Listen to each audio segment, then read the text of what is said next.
Hello students, सब अच्छा। चलो हम आशा करते हैं कि आपका सब कुछ अच्छा ही है ना। तो सर ये आशा कौन है, बहुत आप आशा करते हैं नहीं। तो आज जो है हम आपको क्वालिटेटिव प्रॉपर्टी बताने वाले हैं और इसमें हम आपको फोर्थ क्वालिटेटिव प्रॉपर्टी बताने वाले हैं, ऑस्मोटिक प्रेशर, जिसको हम लोग हिंदी में बोलते हैं परासरण दाब ने। तो चलिए इसको जो है ना आज हम लोग समझेंगे और हम और सारा चीज समझेंगे इसमें कि डिफ्यूजन वगैरह क्या होता है ना। तो पहले हम डिफ्यूजन ही समझेंगे, परासरण समझने से पहले हम लोग डिफ्यूजन समझेंगे कि डिफ्यूजन क्या होता है। तो मैं प्रभास पांडे आपके अपने चैनल ग्लांस क्लासेस पे आप लोगों का स्वागत करता हूं। आइए फिर स्टार्ट करते हैं ना। तो सबसे पहले हम आपको बता रहे हैं कि डिफ्यूजन क्या है ना। डिफ्यूजन क्या है, डिफ्यूजन किसको हम लोग बोलते हैं ना। डिफ्यूजन क्या होता है, इसको हम लोग बोलते हैं विसरण। विसर गया बेचारा ने। अच्छा, कभी कभी आप लोग देखते होंगे कि आप जब अपने क्लास में गंदा सा परफ्यूम लगा के जाते हैं तो क्या होता है, पूरा क्लासरूम में फैल जाता है ना। या किसी आदमी का गंदा सा मोजा बहुत महकता है ना, नहीं बेचारा खोला या महक रहा है पर दूसरे के रूम में जाकर के। आप लोगों का तो पक्का होता होगा नहीं। ऐसा कभी देखें आप, अगरबत्ती घर में जलाए, आंगन में भी पहुंच गया ना, बगल वाले के घर में भी पहुंच गया, भाई कौन इतना बढ़िया अगरबत्ती जलाया है ना। तो भाई ये क्या हो रहा है। या हम आपको बोल रहे हैं कि आप जो है ना मस्त, आपकी मम्मी जो है कपड़ा बोली जाओ पसार के आओ छत पर से, तो तुम लोग तो होशियार आदमी हो बहुत ज्यादा वाला ना। तो क्या किया भाई, तो जहां सूखा कपड़ा रखा हुआ था ना उसी को सट्टा करके पूरा दोनों में जो है ना मेल मिलाप करवा के तुम कपड़ा पसार के नीचे आ गए। अब तनी देर के बाद हुआ क्या कि बेचारा इस जो सूखल कपड़ा था ना, जो सूखा हुआ था उसमें वो भी गीला हो गया ना। ऐसा कभी देखे कि भींगा हुआ कपड़ा में हम लोग अगर जो है ना सटा के कोई चीज रख दें, सूखा हुआ कपड़ा में भींगा हुआ कपड़ा सटा के रख दें तो क्या होगा, सूखा हुआ कपड़ा भी भींग जाएगा ना, उसका वाला सब पानी जो है इसमें आ जाता है। भाई ये हो क्या रहा है नहीं कि पानी उसमें से इसमें कैसे आ रहा है, मोटर लगा हुआ है क्या? नहीं ना, मोटर नहीं लगा हुआ है कि उसमें से पानी निकाल के इसमें आ गया और अपने आप हो गया। आप करवाए क्या? आपने ना ऐसा करवाया जी। या फिर अपने घर में आप अगरबत्ती जलाए, बगल वाले से दुश्मनी था, लड़ाई हो रहा है, तो आप अपना अगरबत्ती वाला सेंट उसके घर में जाने से रोक पाइएगा कि? कहीं रोक पाइएगा ना, अपने हो जाएगा, चल जाएगा बेचारा। नहीं, आपके न चाहते हुए कि हम इतना महंगा जो है ना अगरबत्ती लाए हैं अपने सूंघने के लिए, बढ़िया नहीं वो भी सूंघ रहा है जिससे बड़ा दुश्मनी है। ये सब हो क्या रहा है, अपने हो जा रहा है, स्पॉन्टेनियसली हो रहा है, स्वतः हो रहा है ना। तो हम डिफ्यूजन अब समझिए कि भाई वो डिफ्यूजन ही है। डिफ्यूजन क्या होता है तो देखिए, तो इट इज स्पॉन्टेनियस प्रोसेस। हम क्या बोल रहे हैं कि diffusion is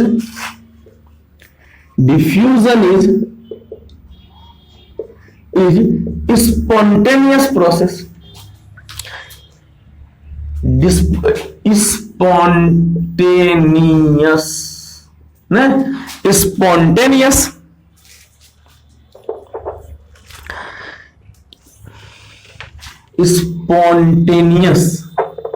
spontaneous process. Spelling इधर उधर हो जाता नहीं, कोई बात नहीं, मेरा अंग्रेजी उतना अच्छा नहीं है, आप लोग हमसे बेहतर अंग्रेजी जानते हैं ना। Diffusion is spontaneous process in which molecules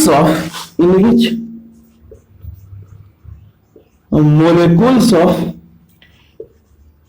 any substance bracket में देखिए हम क्या लिख रहे हैं, सॉल्यूट वाला न तो सॉल्वेंट वाला,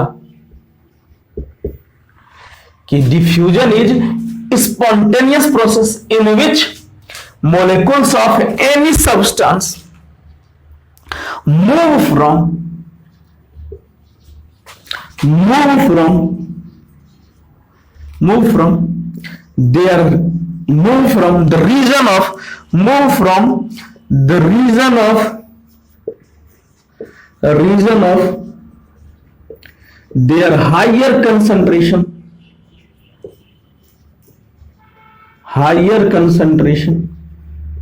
to lower concentration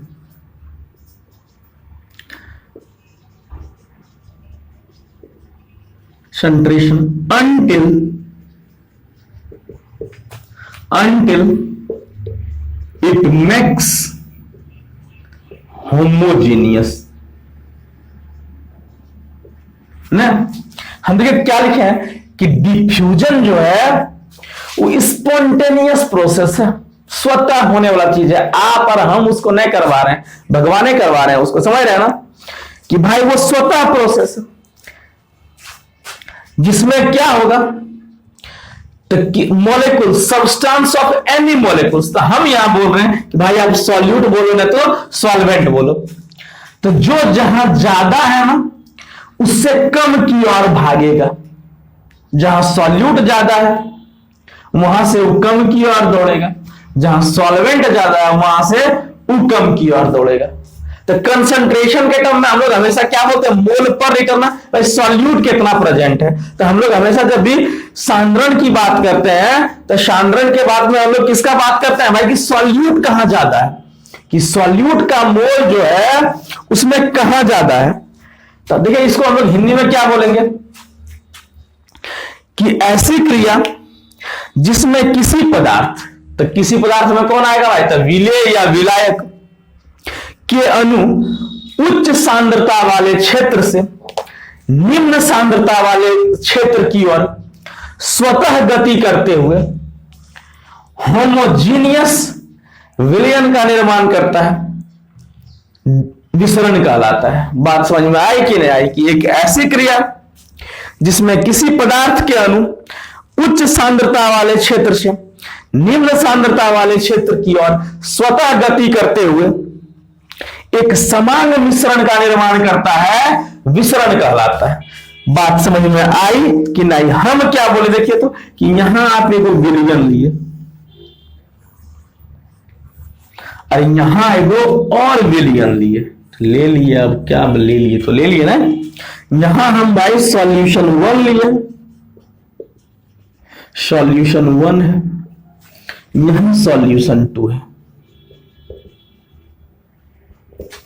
हम बोल रहे हैं कि दोनों में भाई पानी था ना,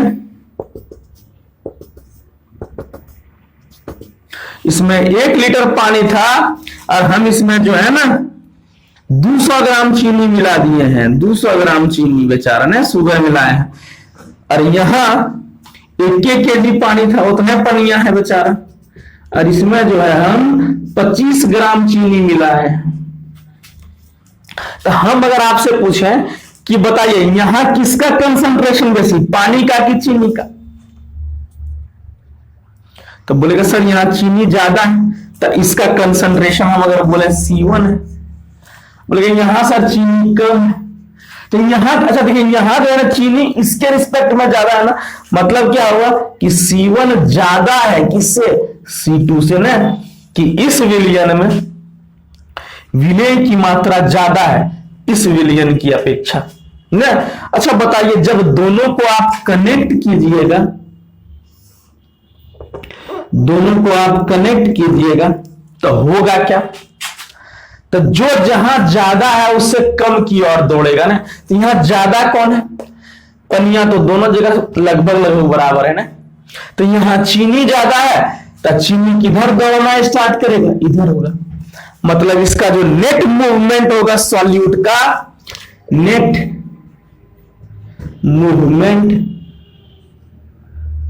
ऑफ सॉल्यूट क्या होगा, इस सॉल्यूट का नेट मूवमेंट, चीनी इधर दौड़ना चाहेगा ना, चीनी इधर दौड़ के आना चाहेगा, और पानी किधर दौड़ना चाहेगा, देखिए तो चीनी इधर दौड़ना चाहेगा,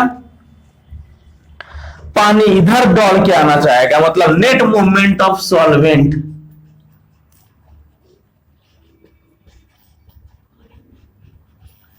नेट मूवमेंट ऑफ सॉल्वेंट। ये इधर होगा ना कि सॉल्वेंट का मूवमेंट जो है इधर होगा। और कब तक होगा? जब तक पानी और चीनी दोनों विलयन में बराबर ना हो जाए, होमोजीनियस ना हो जाए, कि जितना पानी इसमें उतने पानी इसमें, जितना चीनी इसमें उतने चीनी इसमें। तो इस विधि को हम लोग क्या बोलते हैं भाई? तो डिफ्यूजन बोलते हैं। तो इसमें क्या है? सॉल्यूट बेसी है।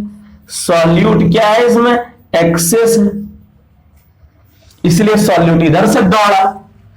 इसमें कौन एक्सेस है? तो बोलेगा सर इसमें सॉल्वेंट एक्सेस है। सॉल्वेंट एक्सेस है तो सॉल्वेंट इधर से दौड़ेगा। तो जो जहां ज्यादा है, जिसका कंसंट्रेशन जहां ज्यादा है, उधर से कम की ओर अपने दौड़ेगा। वो आपको ने दौड़ाना है, समझ रहे ना? कि आपको ना बोलना कि भाई जाओ उधर, वो अपने आने लगेगा। तो डिफ्यूजन एक जो है ना स्वतः क्रिया है, और ये तब तक होते रहेगा जब तक कि बोथ पार्ट में कंसंट्रेशन जो है ना समान ना हो जाए। क्या होगा देखो तो डिफ्यूजन, डिफ्यूजन अच्छा से लिखना है, diffusion takes place until concentration in whole part becomes same। Diffusion तब तक होगा, विसरण तब तक होते रहेगा जब तक इस पूरे में सांद्रण एक जैसा ना हो जाए। मतलब भगवान बड़ा बेजोड़ है ना, एकदम बराबर बांटेंगे सबको, भाई चलो ले लो तुम लोग भी ना। तो ये तब तक बांटते रहेंगे जब तक दोनों पार्ट में जो है ना कंसंट्रेशन की मात्रा समान ना हो जाए। इतना बात समझ में आया कि नहीं आया, ये बताइए। चलिए अब हम लोग डिफ्यूजन पढ़ेंगे। तो अब हम लोग पढ़ेंगे परासरण की ऑस्मोसिस क्या होता है। इसको मिटाएं। डिफ्यूजन क्लियर है? चलिए आई होप आपको क्लियर होगा। हम आशा करते हैं कि हम जो बता रहे हैं वो सारा चीज आपको बहुत अच्छे से समझ में आ रहा है।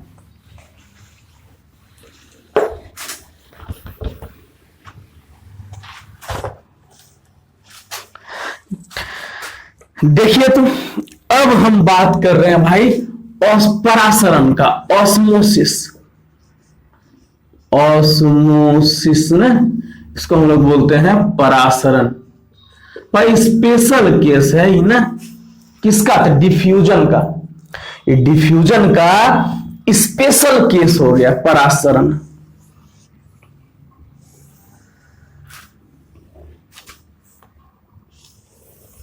ठीक है, बड़का को एगो लिए और बीचा में हम लोग एगो जो है छकनी लगा दिए। छकनी जानते हैं ना आप लोग? हम लोग बोलते हैं इसको मेम्ब्रेन ना, इसको हम लोग बोलते हैं मेम्ब्रेन, छकनी जिसको है ना।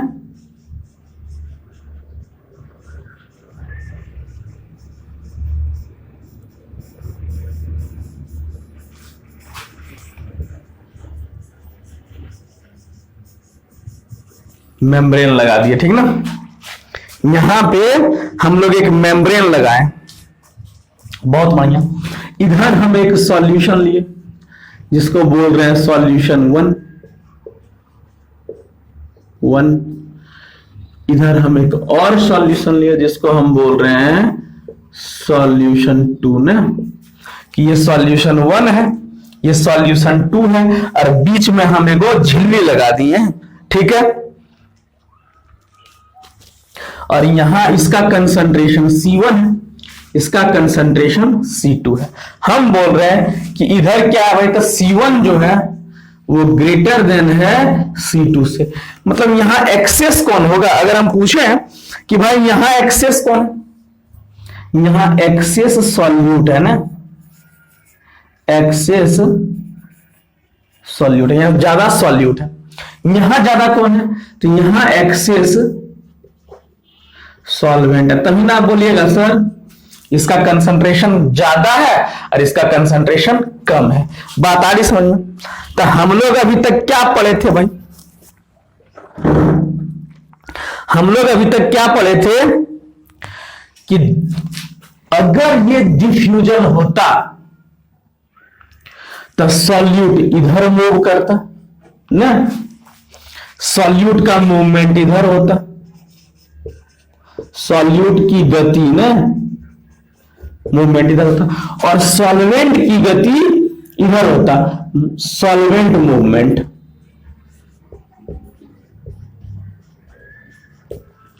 कि अगर ये जो है ये बीच में क्या लगाया अभी नहीं जानते हैं, क्या करेगा? तो इसको हम लोग बोलते हैं सेमी परमिएबल मेम्ब्रेन। हिंदी में इसको हम लोग क्या बोलते हैं? तो अर्ध पारगम्य झिल्ली, अर्ध पारगम्य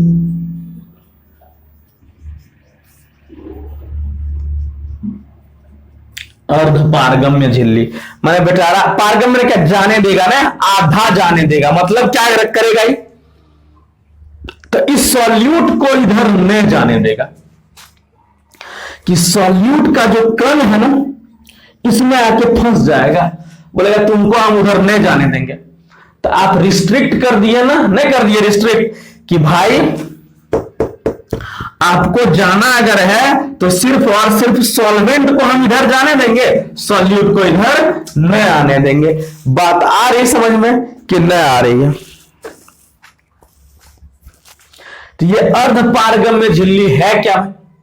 अर्ध पारगम्य झिल्ली क्या है? तो a membrane which allow only solvent molecules to pass through it but prevent the solute molecules ना। ये क्या भाई? एसपीएम इसको हम बोल रहे हैं, एसपीएम ना, कि सेमी परमिएबल मेम्ब्रेन। तो ये क्या है? ए membrane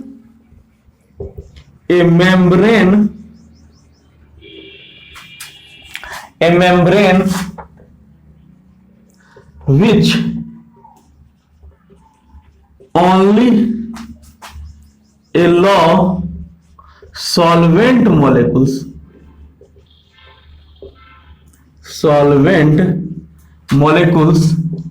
to pass through them ना, कि ये सिर्फ अपने से होके सॉल्वेंट मॉलिक्यूल्स को जाने देगा और प्रिवेंट सॉल्यूट मॉलिक्यूल्स, ये सॉल्यूट मॉलिक्यूल्स को रोक देगा अपने से होके। हिंदी में बोल रहे कि एक ऐसी झिल्ली जो अपने से होकर सिर्फ विलायक के कण को पास होने देती है और विलेय के कण को रोक लेती है, अर्ध पारगम्य झिल्ली कहलाती है। बात आ रही है? इसको हम लोग अब क्या लिखेंगे भाई? तो एसपीएम लिखेंगे, कि अपने से होकर सिर्फ और सिर्फ। बात क्लियर है? बात समझ में आ रही है कि भाई ये हम लोग लगा देते हैं और अपने जो है फ्लो होते रहता है, तो हम लोग ऑस्मोसिस किसको बोलेंगे? कि अ spontaneous process in which the movement of solvent from lower concentration, हम क्या बोल रहे हैं? ये परासरण किसको बोलेंगे? The spontaneous process, the spontaneous process in which the movement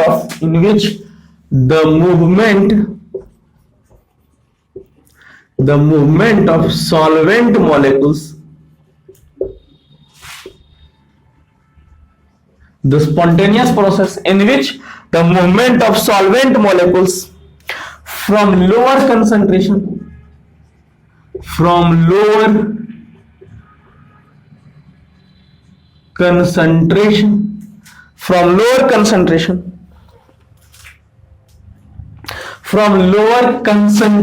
solution to higher concentrated solution to higher concentrated solution through semi permeable membrane is called osmosis। बात आई समझ में? ऑस्मोसिस है। देखिए तो हम क्या बोल रहे हैं कि एक क्या लिखे हैं, the spontaneous process in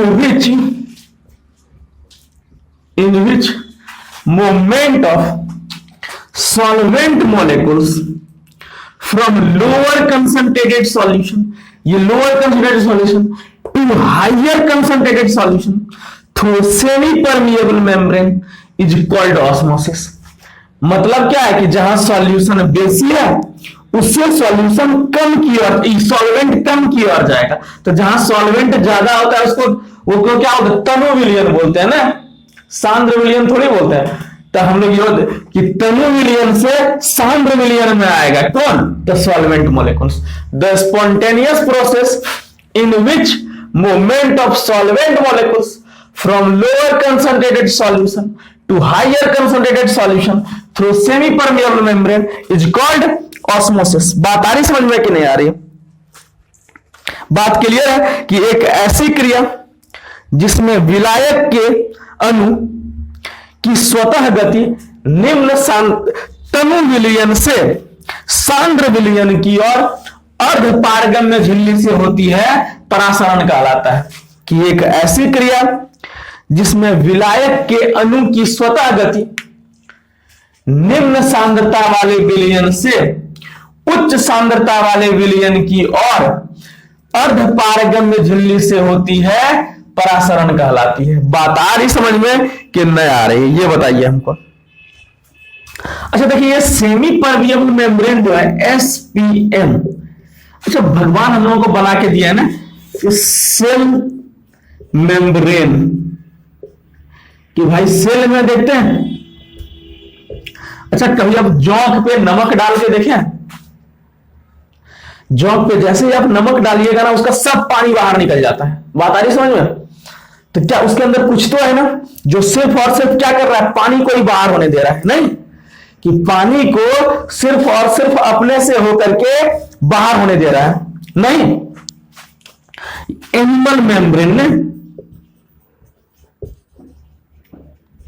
animal membrane की बात हो रही है कि कोशिका झिल्ली, जंतु झिल्ली, तो ये अपने से होकर सिर्फ, और अब देखिए तो मीट में आप नमक डाल दीजिए, पानी छोड़ देता है ना। कैसे पानी छोड़ा भाई? तो उसके अंदर कुछ तो है जो सिर्फ पानी को ही बाहर आने दिया और बाकी सब नहीं ना, मांस सब बाहर निकल गया हड्डी को छोड़ करके। ऐसा नहीं हुआ ना। आप अचार में पानी डालते हैं, आप अचार में नमक डालते हैं, बोला तनी देर के बाद पानी छोड़ दिया ना, वो पानी आया कहां से भाई? तो आम के अंदर जो पानी था उस सब पानी खाली बाहर निकला, बाकी आम का गुद्दा सबको बाहर नहीं निकलने दिया। बात समझ आ रही है? तो वो भगवान झिल्ली बना के भेजे है ना, जो क्या करेगा तो अपने से होकर के सिर्फ पनिये को बाहर होने दिया। तो वही तो सेमी परमिएबल मेम्ब्रेन है ना, जो किडनी में, समझ रहे हैं? किडनी में जो है, किडनी में देखिए तो छन छन करके सिर्फ पनिये बाहर होता है, खून ऊपर रह जाता है, मतलब सेमी परमिएबल मेम्ब्रेन लगा हुआ। क्यों? इसका ये तो नेचुरल हो गया ना, इसका होता है आर्टिफिशियल क्या था, क्यूप्रिक फेरोसाइनाइड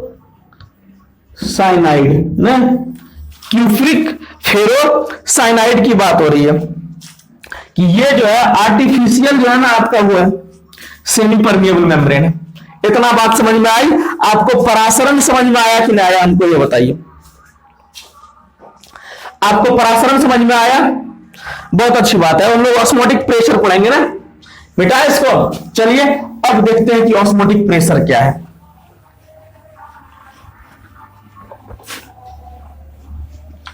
अब ऑस्मोटिक प्रेशर हम लोग समझते हैं क्या होता है ऑस्मोटिक प्रेशर ना।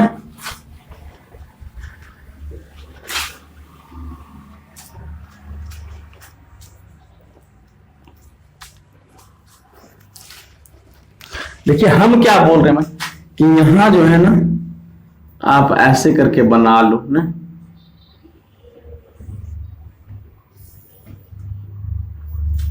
ठीक है,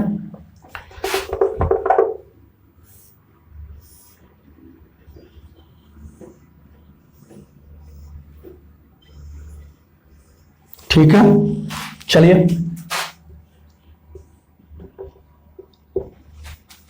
यहां पे हम एक झिल्ली लगा दिए है ना,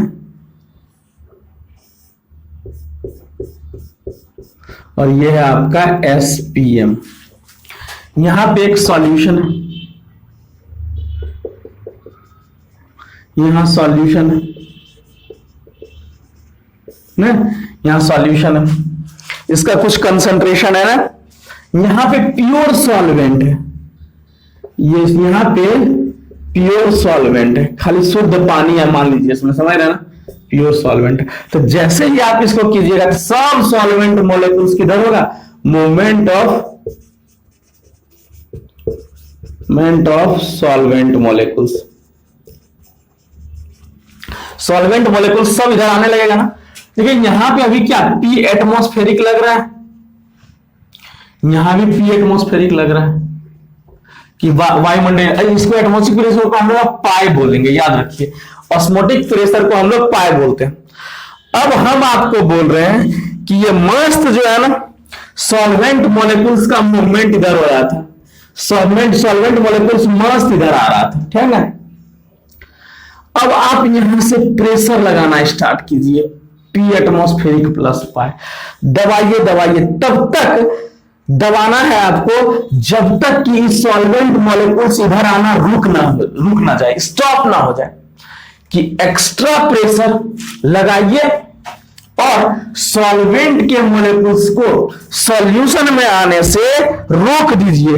तो जिस प्रेशर पे ऐसा काम होगा उसको हम लोग क्या बोलेंगे, ऑस्मोटिक प्रेशर बोलेंगे। द एक्स्ट्रा प्रेशर क्या लिखते हैं देखिए तो, कि the extra pressure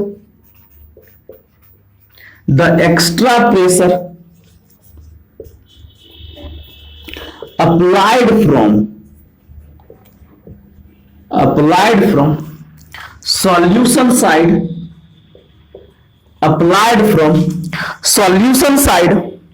to stop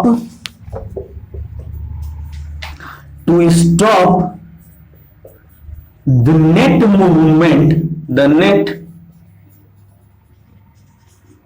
the extra pressure applied from solution side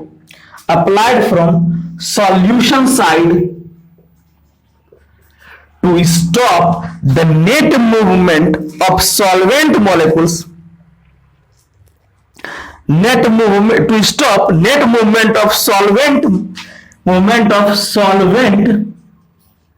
molecules into the solution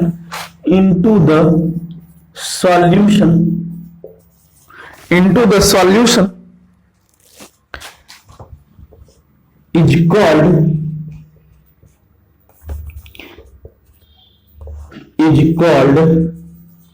osmotic pressure। मतलब हम क्या बोले इसको हिंदी में बोले कि विलयन के तरफ से लगने वाला अतिरिक्त दाब जो विलायक के कण को विलयन में आने से रोक दे, उस अतिरिक्त दाब को हम लोग परासरण दाब कहते हैं। देखो तो हम क्या बोल रहे हैं कि पाई क्या है भाई, तो परासरण दाब है ना। तो पाई क्या है, ऐसा प्रेशर है, ऐसा प्रेशर जो ऑस्मोसिस की क्रिया को बंद कर दे। बात आई समझ में कि पाई क्या है भाई, तो एक ऐसा प्रेशर है जो ऑस्मोसिस की क्रिया को जो है ना वो बंद कर देना। ऑस्मोसिस का मतलब क्या, कि सेमी परमेबल मेम्ब्रेन से सॉल्वेंट अपना आराम से मत सॉल्यूशन में आता ना। तो ऐसा प्रेशर आप लगाइए, एक्स्ट्रा प्रेशर जो ऑस्मोसिस की क्रिया को स्टॉप कर दे, उस प्रेशर को हम लोग क्या बोलते हैं, ऑस्मोटिक प्रेशर बोलते हैं। इतना बात समझ में आई कि नहीं आई? मिटा दें इसको, थोड़ा सा मिटाते हैं, बोर्ड छोटा होने के कारण। हम अब इसका डेरिवेशन करेंगे ना, और फिर हम वही बात लिखेंगे। जो हम एज यूजुअल लिख रहे हैं नहीं पूरे ऑस्मोटिक पूरे क्वालिटेटिव प्रॉपर्टी में कि फ्रॉम द एक्सपेरिमेंट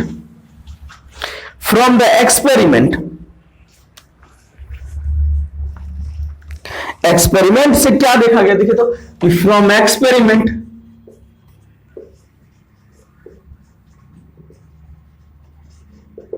मतलब क्या बोले, प्रयोग से क्या देखा गया कि जो पाए है ना ये डायरेक्टली प्रोपोर्शनल है किसके भाई, तो मोलरिटी के, मोलरता का ना, मोलरिटी, ये पाए जो है मोलरिटी के समानुपाती है, ये पाए जो है मोलरिटी के समानुपाती है। हमने मोलरता अगर बात इसको हम क्या बोलते हैं, mole of solute divided by volume of solution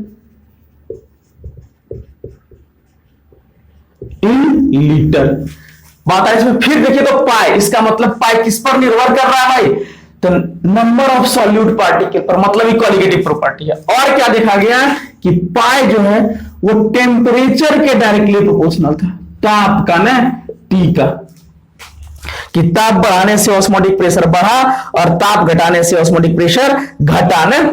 तो यहां से जब दोनों मिला करके लिखे तो पाई डायरेक्टली प्रोपोर्शनल आया m इंटू टी ना, प्रोपोर्शनलिटी साइन हम लोग हटाए तो पाई बराबर आया m R T.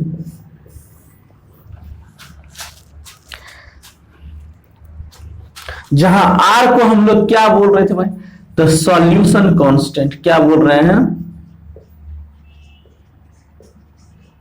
Solution constant बोल रहे हैं। बात क्लियर है। और ये तो हम लोग विलियन स्थिरांक, प्रयोग से ऐसा देखा गया कि जो है ना, जब फिर एक्सपेरिमेंट किया गया देखा गया कि आर का मान जो है ना ये गैस कांस्टेंट के मान के बराबर था। गैस कांस्टेंट समझते हैं ना, आइडियल गैस इक्वेशन वगैरह ना, और जिसका मान क्या होता था 0.082 एटमॉस्फेयर लीटर पर मोल केल्विन। और प्रयोग से ऐसा देखा गया कि जो सॉल्यूशन कांस्टेंट था ना उसका मान गैस कांस्टेंट के बराबर आ गया। मतलब ये पूरा गैसे लॉ को ना बता दिया कि देखिए तो आइडियल गैस इक्वेशन आपको पता होगा, हम लोग क्या लिखते हैं, E बराबर मोलरिटी क्या होता है, तो mole per litre into R into T ना। तो क्या है देखो यहां से पी बराबर एम आर टी। ये आइडियल गैस इक्वेशन में है क्या, आपको पता होगा। आदर्श गैस का जो है ना समीकरण है, ये आदर्श गैस समीकरण है। बात क्लियर हो रहा है कि नहीं हो रहा है, मतलब कि लगभग इसी के बराबर नहीं हो रहा है क्या, मतलब पाई जो है वो ऑस्मोटिक प्रेशर है। बात क्लियर हो रहा है कि नहीं हो रहा है,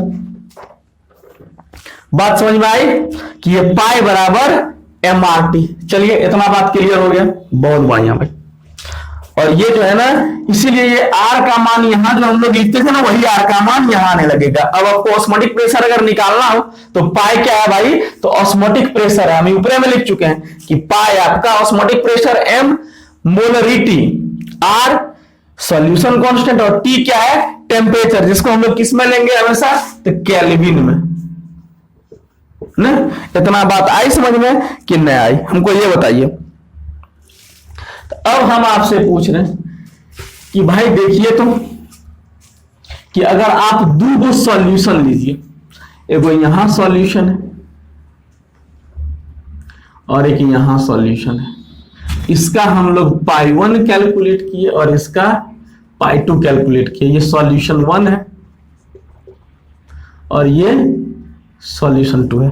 हम बोल रहे हैं कि पहला कंडीशन, अगर पाई 1 जो है बराबर हो जाए पाई 2 के, पाई 1 जो है पाई 2 के बराबर हो जाए, तो ये दोनों सॉल्यूशन को हम लोग क्या बोलेंगे, आइसोटोनिक सॉल्यूशन, आइसोटोनिक सॉल्यूशन,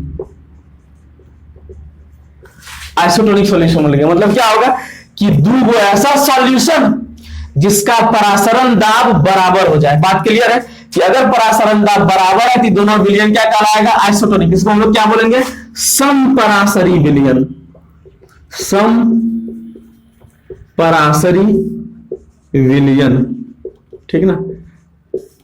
अच्छा, अब कंडीशन आता है दूसरा कि अगर पाई 1 जो है बराबर न है पाई 2 के, कि अगर पाई 1 जो है पाई 2 के बराबर न हो, तब क्या होगा? तो बोलेंगे सर तब पाई 1 जो है ना ये बड़ा होगा पाई 2 से, न तब पाई 1 पाई 2 से छोटा होगा, यही बात है ना।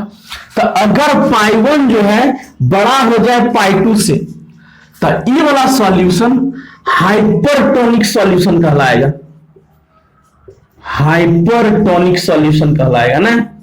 कि अगर पाई 1 बड़ा हो जाए पाई 2 से, तो ये बोलेंगे हाइपरटोनिक सॉल्यूशन है।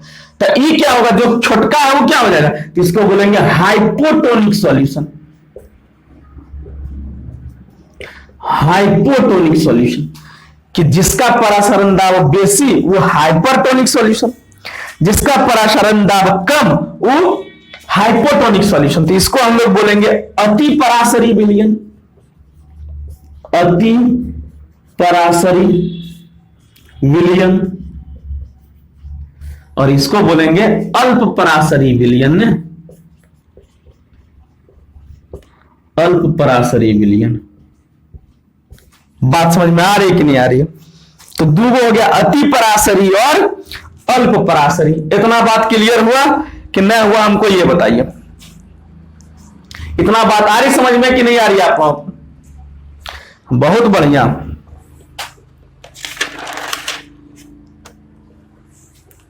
देखिए, अगर दोनों, एगो हम ऐसा बोल रहे हैं कि जो है ना, इसको थोड़ा सा मिटाएं, ये पाई बराबर MRT आप लोगों को क्लियर हुआ? चलिए इसको थोड़ा मिटाते हैं ना।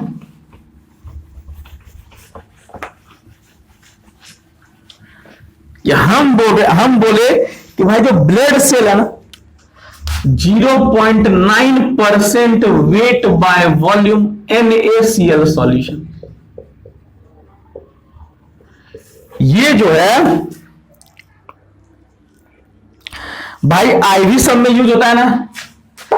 हम लोगों को जो इंजेक्शन दिया जाता है ना, सब पानी जो यूज हम लोग करते हैं, घोल घोल के देते हैं ना, वो इतना होता है। बोला ये जो है ना समपरासरी है, आइसोटोनिक है, आइसोटोनिक है। किसके? ब्लड के प्रेशर से, ब्लड सेल से ना, ब्लड सेल से।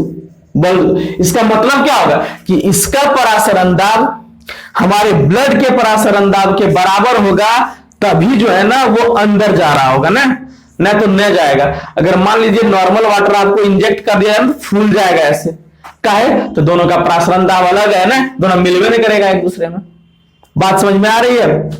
यही सेम कंडीशन क्या होता है कि जब मान लीजिए अंडा सबको जो है ना, अंडा को हम लोग जो है कि आप नॉर्मल सॉल्यूशन में डाल दीजिए, नॉर्मल वो पानी है, आप इसमें जो है ना आइसोटोनिक सॉल्यूशन है, अंडा के साथ आप उसमें डालिए इसको, ये आइसोटोनिक सॉल्यूशन है ना।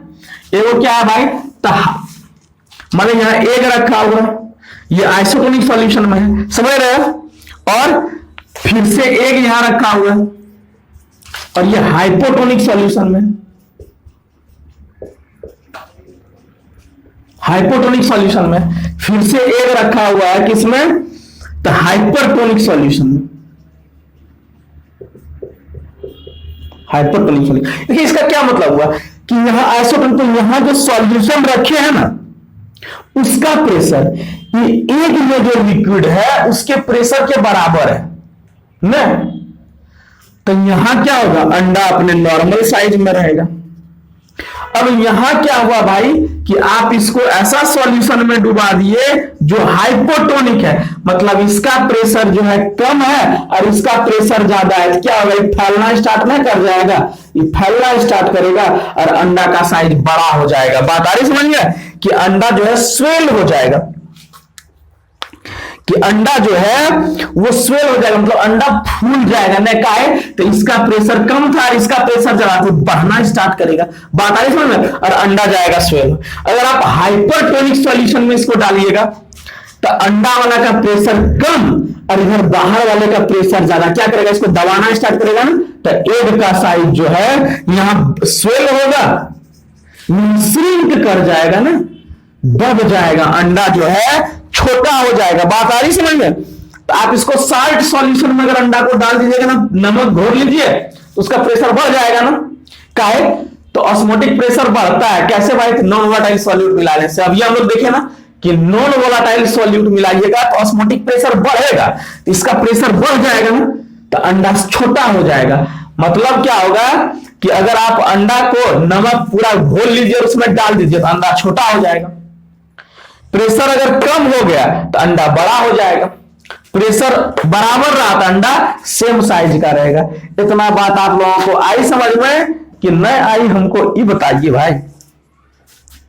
चलिए हम लोग सवाल करते हैं ना, चलिए हम लोग सवाल करते हैं, ऑस्मोटिक प्रेशर का सवाल करते हैं हम लोग ना।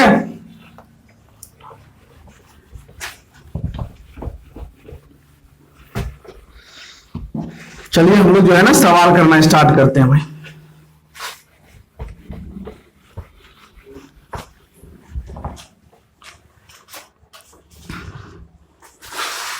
Calculate the osmotic pressure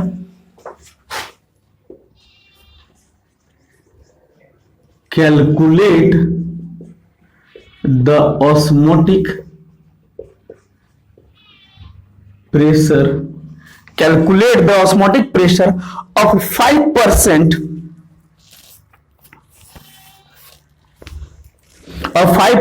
weight by volume। क्या दिया हुआ?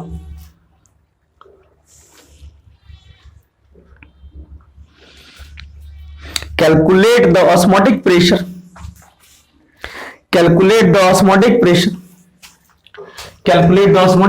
of 5% weight by volume sugar solution at 10 degree centigrade ना, at 10 डिग्री सेंटीग्रेड। शुगर आप जानते हैं ना C12H22O11 कितना होता है इसका एटॉमिक मास? 342 होता है। ये सब बात हम शुरू वाले लेक्चर में लिखवा चुके हैं ना। तो अगर आपको दिक्कत है तो आप सारा लेक्चर बढ़िया से देखिए, अपना नोट्स बनाइए ना। चलिए पाए बराबर क्या होता है? तो बोलेगा सर MR/T होता है ना। तो M क्या होता है? तो मोल पर लीटर ना। तो देखिए यहां यूनिट वॉल्यूम में इसका कितना मास दिया हुआ है? तो बोलेगा सर 5 ग्राम दिया हुआ है। वेट बाय वॉल्यूम का मतलब समझते हैं ना कि 5 ग्राम चीनी घुला हुआ है 100 ml जो है ना सॉल्यूशन में। तो हम लोग क्या लिखेंगे? 5/342 डिवाइड बाय 100/1000 इंटू आर का वैल्यू 0.082 गुना टेम्परेचर कितना है 10, तो 283 केल्विन ना। यहां से कैलकुलेट कीजिएगा तो आएगा कितना ये? तो 3.39 ATM पाई बराबर आ रहा है ना, पाई बराबर आ रहा है 3.39 ATM। बात क्लियर हो रहा है कि नहीं हो रहा है? हमको ये बताइए।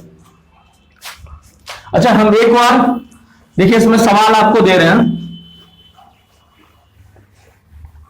एक और सवाल दे रहे हैं। देखिए तो क्या है कि 10% weight by volume,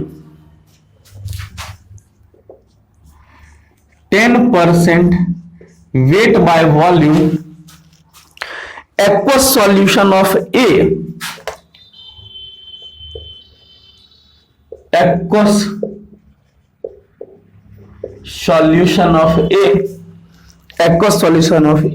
is isotonic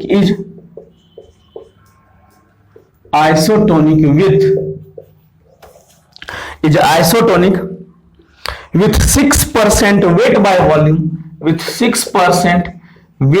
volume urea solution।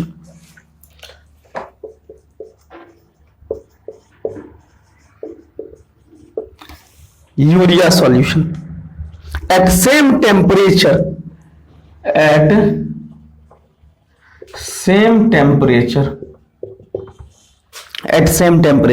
find molecular mass of A, find molecular mass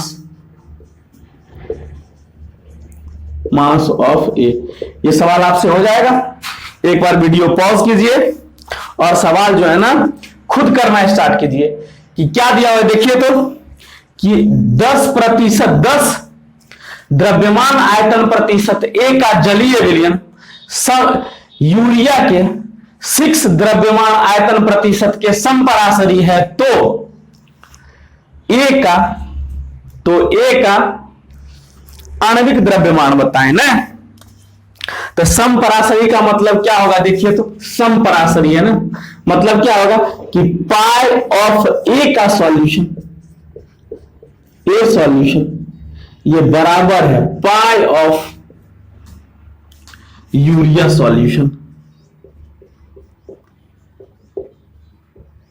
pi of urea solution. तो इसका हम लोग क्या लिखेंगे, M R T of A बराबर होगा M R T of urea ने। यही बात है ना कि पाई बराबर M R T of A. अच्छा देखिए तो ये आर बराबर होगा टी बराबर होगा ना, तो हम क्या बोल रहे हैं कि मोलरिटी ऑफ ए ये बराबर है किसके, तो मोलरिटी ऑफ यूरिया सॉल्यूशन का ना। तो यहां क्या हम लोग करेंगे, मोल पर लीटर ना, देखिए तो मोल, इसका मोल हम लोग कैसे निकालेंगे, तो 10% वेट बाय वॉल्यूम, मतलब क्या हुआ कि 10 ग्राम ए उपस्थित है 100 ग्राम विलियन में ना, तो 10 ग्राम वेट बटा molecular weight of A divided by क्या लिखेंगे 100 डिवाइडेड बाय 1000, ये बराबर है किसके, देखिए तो यूरिया कितना दिया हुआ है, तो 6 डिवाइडेड बाय यूरिया का कितना ग्राम दिया हुआ है, तो 6 ग्राम 100 ml में। यूरिया कितना होता है मोलिकुलर मास 60, NH2 CONH2, हम यूरिया का मास आपको बता चुके हैं ना, NH2 CONH2 ना, ये होता है NH2 CONH2। यहां से फिर हम लोग करेंगे कितना, तो 100 बटा 1000, इसने इसको मारा 10 बटा MA, ये बराबर क्या होगा, तो 1 बटा 10, यहां से MA बराबर कितना हो जाएगा, तो 10 गुना इतना ग्राम पर मोल। बात समझ में आ रही है कि नहीं आ रही है, ये बताइए हमको। इतना बात क्लियर है, ये आपको समझ में आया। चलिए एक चीज हम आपको बताते भाई कि रिवर्स ऑस्मोसिस क्या होता है। ये तो ऑस्मोसिस हम लोग पढ़े ना, आरओ, हम लोग आरओ वाला पानी पीते हैं ना, कि आरओ रिवर्स ऑस्मोसिस क्या है, प्रतिलोम परासरण। कि प्रतिलोम परासरण हमको किसको, हम लोग किसको बोलते हैं, देखिए तो रिवर्स ऑस्मोसिस, इसको हम लोग बोलते हैं प्रतिलोम परासरण, इसको बोलते हैं प्रतिलोम परासरण। अच्छा देखिए तो इसको आरओ बोलते हैं ना, आरओ वाला पानी हम लोग पीते हैं। अच्छा इसमें देखिए क्या हो रहा था कि यहां हम लोग एक सॉल्यूशन लिए थे ना, ये सॉल्यूशन था, इसको कनेक्ट किए थे एसपीएम से, और यहां एक और सॉल्यूशन था ना, इसमें सॉल्वेंट था, इसमें सॉल्यूशन था, यहां एसपीएम था, यहां एसपीएम था ना।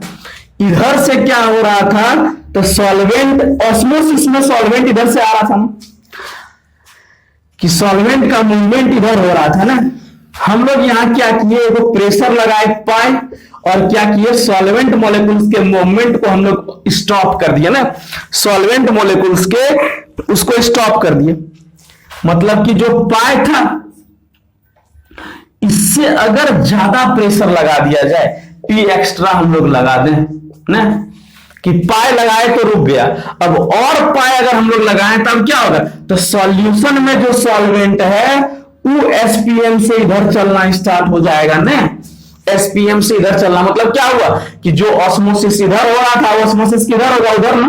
तो ये नॉन स्पॉन्टेनियस प्रोसेस है, स्वतः नहीं हो रहा है, हम करवा रहे हैं। कि ज्यादा प्रेशर लगा दें तो क्या होगा कि अगर हम एक्स्ट्रा प्रेशर या ऑस्मोटिक प्रेशर से ज्यादा प्रेशर लगा तो सॉल्यूशन में जो सॉल्वेंट है वो जो है इधर से सॉल्वेंट साइड मूव करना स्टार्ट कर देगा, और इस क्रिया को हम लोग क्या बोलेंगे भाई, तो रिवर्स ऑस्मोसिस बोलेंगे।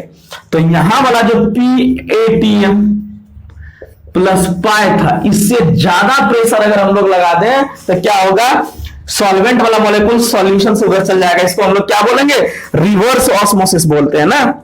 देखिए इसका यूज कहां होता है, तो भाई इसका यूज हम लोग कहां करते हैं, तो डिसैलिनेशन में करते हैं। डिसैलिनेशन ना मतलब क्या होता है कि अगर मान लीजिए हमको जो है ना समुद्र वाला पानी से बढ़िया पानी बनाना हो, तो देखिए तो समुद्र वाला जो पानी होता है उसमें क्या सॉल्यूशन बना हुआ है ना, उसमें वाटर भी है और साल्ट भी है ना।